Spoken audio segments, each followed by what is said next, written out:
Okay, so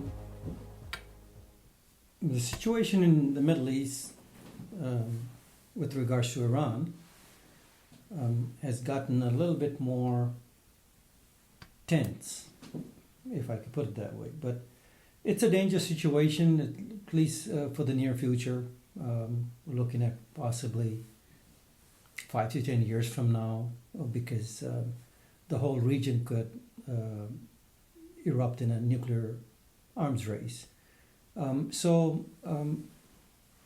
Last month, Iran basically reached a capacity of 60% enriched uranium capacity, and basically you need 90% to, to come up with a nuclear weapon. So, which is basically called weapons-grade uranium. But I'll get to that in a minute, and then just a little bit of history on what happened with Iran a few years back. 2015, the Obama administration made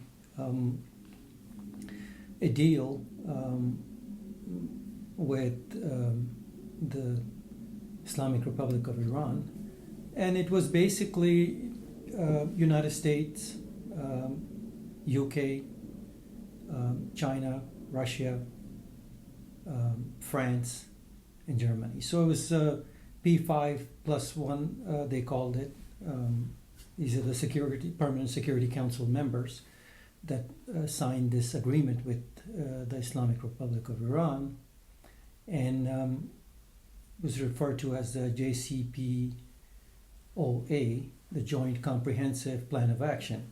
So 2015, the former administration, Obama administration, signed this deal with Iran. Naturally, it was European Union was also involved in it.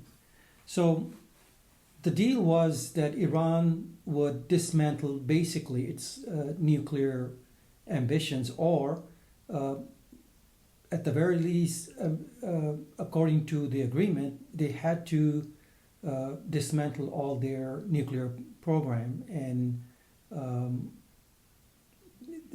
they would be monitored under the agreement, and it was basically one of those not where the IAEA inspectors go in and inspect it on a weekly or daily basis. Weekly for the most part, they were giving up any ability to keep the program going, and they would be monitored, of course, with the IAEA inspectors, and there would be an online monitoring system that would be monitoring all the facilities that are in question, that are working on enriching uranium. That was basically the agreement, and here's why Iran agreed to this agreement, to this JCPOA. It had a tremendous amount of burden as far as sanctions on it, losing just between 2012 to 2014, they were starving for basically $100 billion because of the sanctions. So they wanted that lifted, the sanctions lifted against them, and some of that money released, which is exactly what happened. Once the agreement went in effect in 2016, Iran received several $1 billion in frozen assets in different banks all over the world. And remember, the Iranian Revolution happened, all their assets were frozen. And this is a wealthy country at that time, in 1979. When the revolution happened, Ayatollah Khomeini came in 1979 and overthrew the Shah of Iran, without going into too much history there, but that's exactly what had happened, right? So the assets were frozen. Fast forward, many years later, Iran is looking to get some relief as far as the sanctions are concerned, right? Because they have several $100 billion in assets frozen. So this agreement that was reached, the JCPOA, between United States, Europe, and Iran, was simply we would basically watch Iran with its nuclear program. It was supposed to dismantle most of it, and it would be monitored constantly, especially those facilities that have the centrifuges, and it would monitor the enrichment process to make sure that it wasn't going up above a certain range. And here's what happened last month. Let me jump. I'll go back a little bit after that, but here's what happened in May of 22 here. Iran basically came to an enrichment process after the JCPO was dismantled by the former administration. The Trump administration basically said, no, this is not working. We're not going to keep this agreement anymore. So Iran basically dismantled everything. They took out the cameras. They discarded all the monitoring systems and things like that. And there's still monitoring by the IAEA, but which could always be blocked. It's not a very huge deal to be monitored by the IAEA inspectors. So last month it basically reached 60% of enriched uranium capacity. In order for them to, in order for Iran or someone to reach what they call weapons grade uranium, you need about 90% enriched uranium, which is a process. But going from 60 to 90% wouldn't take them very long, according to the experts. I'm no expert in this, but then I do know quite a bit. I studied Iran ever since the 79 revolution. So, and then we looked at other nations like, Pakistan trying to acquire nuclear weapons, North Korea and all that. So with a little bit of understanding that I have with the process of enriching uranium and all that, so when uranium is mined, it basically has 1% the uranium 235 isotope 235 they call it, right, or 235 isotope. It comes basically, that's how it's mined. About 1% of that isotope is in there. You have to further enrich it. So if you go up to say 5% capacity, you are able to use it for say nuclear reactors, nuclear facilities to produce electric and all that. And if you further enrich it, you could probably use it for medical purposes and such. It has to be 90% for it to be used basically in a nuclear weapon. So, which is what they call weapons grade uranium, right? And it takes it's a lengthy process. It has to do a lot with the centrifuges, and centrifuges are used basically to enrich it to that 60%, 90%. And Iran has reached quite a bit of ability there, especially they expedited their process and technology, acquired more and more advanced technology after 2018, once the agreement was kind of torn up by the previous administration. So when studying Iran, you can tell that Iran understands that naturally it can't use this weapon, right? If it were to ever acquire nuclear weapons, and I said this in the past, possibly in other videos or maybe talking to other individuals, Iran would never use nuclear weapons. It has the understanding that if it were to ever use nuclear weapons, it would basically be leveled out by the global powers. And it has that understanding. So what is it about? Why would Iran want this nuclear weapon? More than likely to have little more kind of a say-so as far as the international community is concerned and what it wants geopolitically within the region itself. So it has to do with a lot with regional hegemony more than anything. And naturally, when someone acquires nuclear weapons, it gives them a lot more influence within its neighbors. Everyone understands that. So that's one key reason there.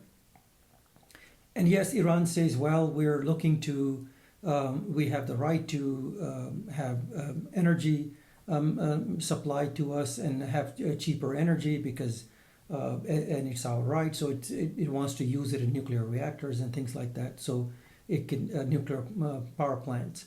And that's the excuse it has used thus far. And Iran is also a signatory in the 1970 non-nuclear proliferation treaty. So it's also a signatory. When 79 the revolution happened, they understood that they can't naturally produce a nuclear weapon or anything like that, but they still pursued it. They saw Pakistan get their nuclear weapon. They saw India get a nuclear weapon. And when Pakistan got their nuclear weapon and detonated their first and second and so on, Iran basically saw that as a Sunni weapon. And that's how the regime looked at it.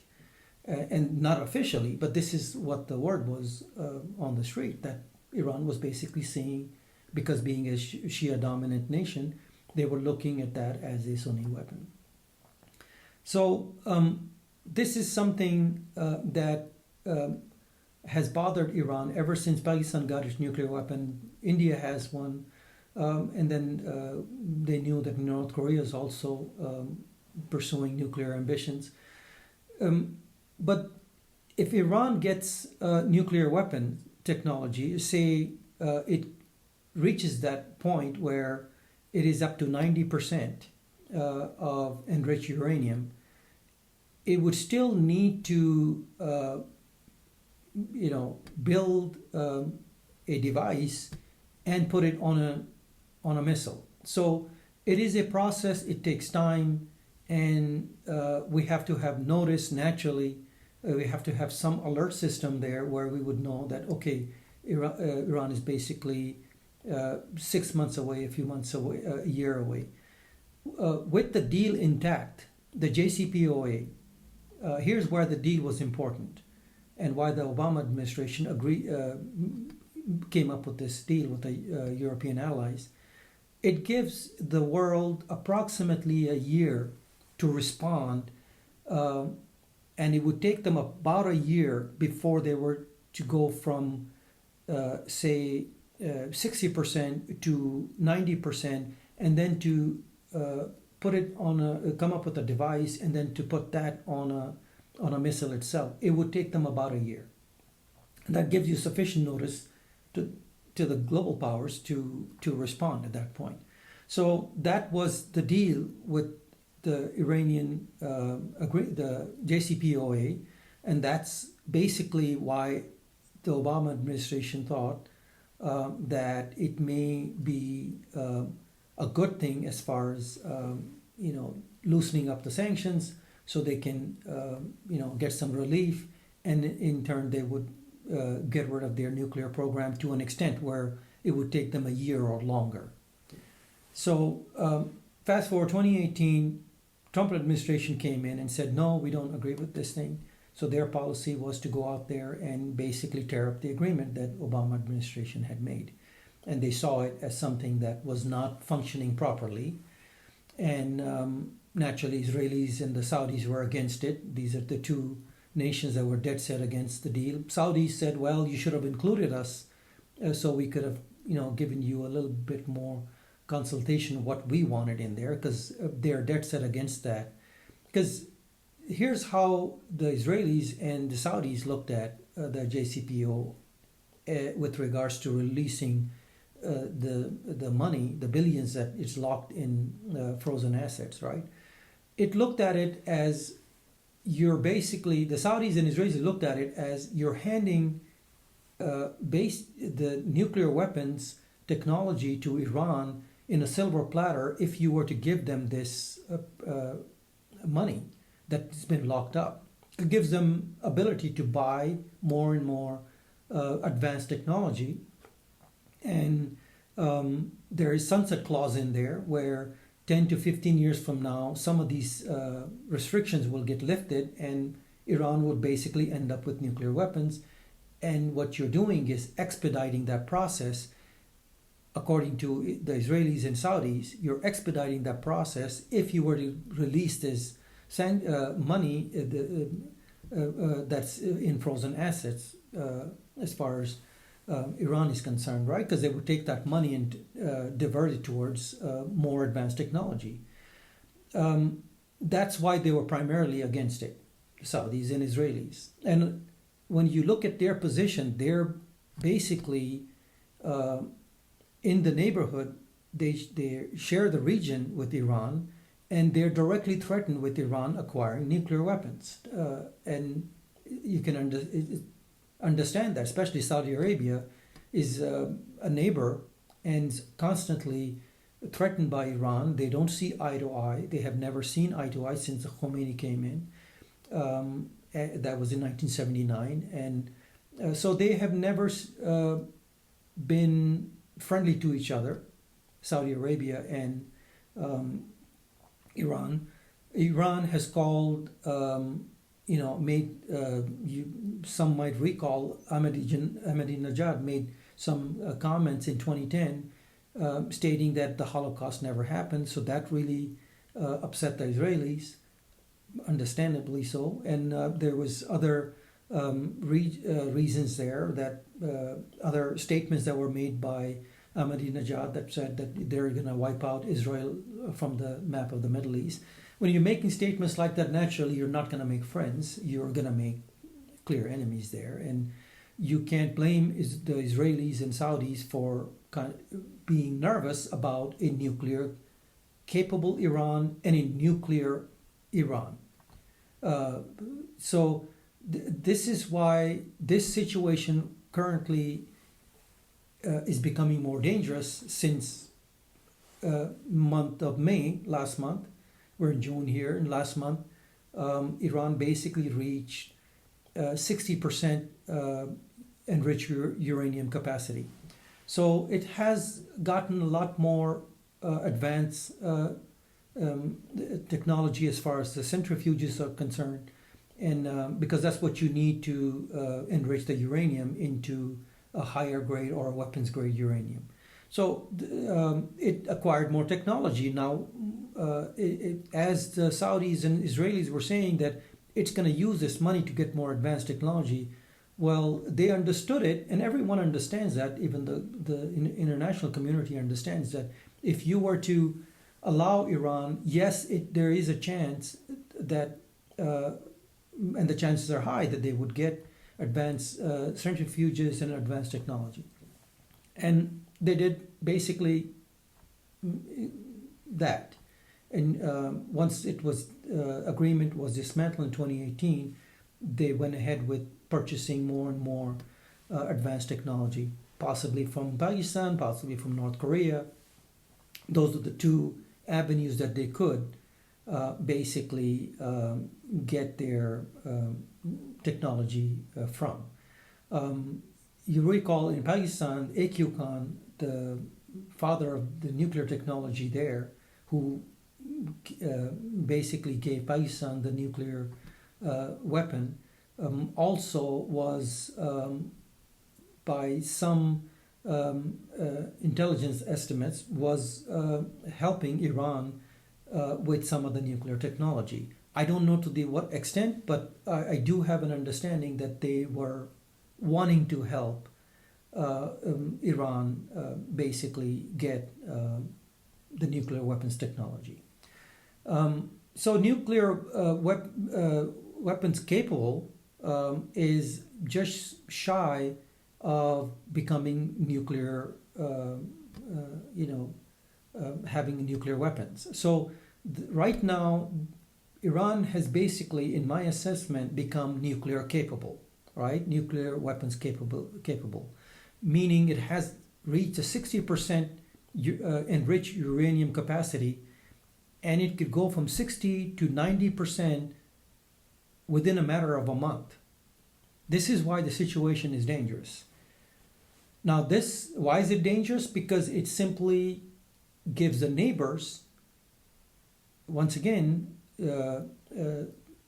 pause, like Saudi Arabia and the others in the region, that they too need to acquire nuclear weapons. So Saudi Arabia would go ahead with its pursuit for nuclear weapons technology, and you start an arms race there, a nuclear arms race. So, and then these are all signatories of the Nuclear Non-Proliferation Agreement. So, a treaty signed in 1970. Iran, Saudi Arabia, all these people are. And this is where it is becoming more dangerous, because Iran can go from 60 to 90% enriched uranium within a matter of 30 days. Possibly less, we don't know. No one knows. I mean, naturally, if there is any intelligence on it, like Israelis, Saudis, even the United States, Germany, France, everybody that has intel on it would know how fast they could go from 60 to 90%. But 60 to 90% enriched uranium wouldn't take them very long. In most estimates, it's about 30 to 40 days at the most, and typically under 30 days. So here's where it's dangerous, and it will start an arms race. And yes, the international community right now is involved with this Ukrainian situation, but the global powers have to realize this is a dangerous situation with Iran becoming nuclear capable, because basically it has become nuclear capable. It can go from that to nuclear weapon within a matter of 30 to 60 days. I mean, if you exaggerate that, the experts say that it's 30 days and under, and you would have very little notice because a lot of these facilities, like the Natanz facility, the Bushehr facility in Iran, basically are deeply underground. And they would, if the global powers were to retaliate and take action, they would need a little sufficient notice there, a little time there, an alert to react. So the reaction time is not that much anymore, especially if going from 60 to 90% at weapons grade.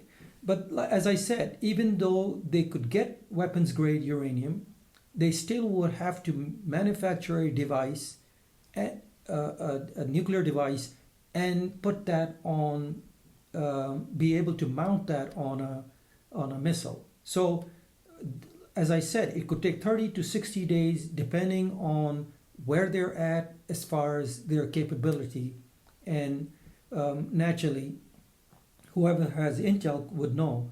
But right now, the reaction time would be a lot longer, and if the intel is not properly given to everyone. So it could take them a lot longer. Now, the United States could move B-2 bombers from, because if you were to fly a B-2 bomber from Missouri to Iran, it would take 30 hours.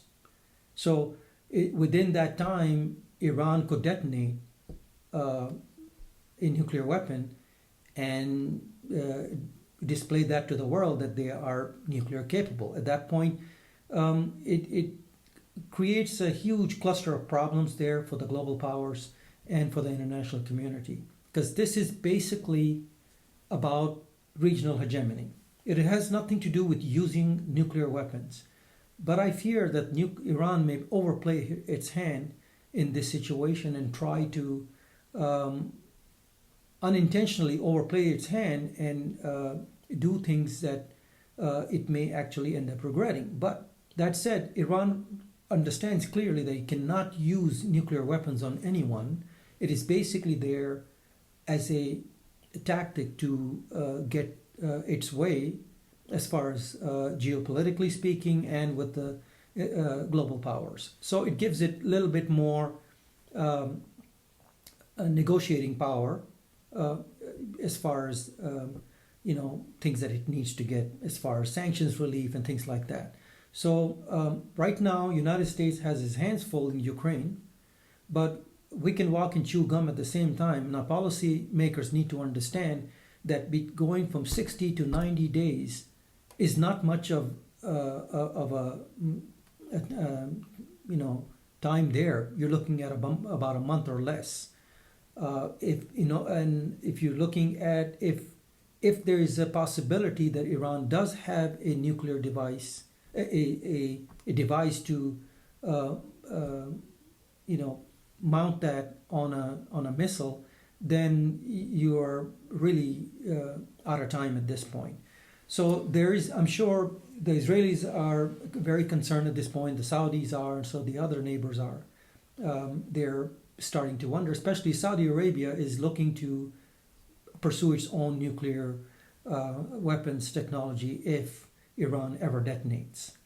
And one cannot blame them because they are directly threatened.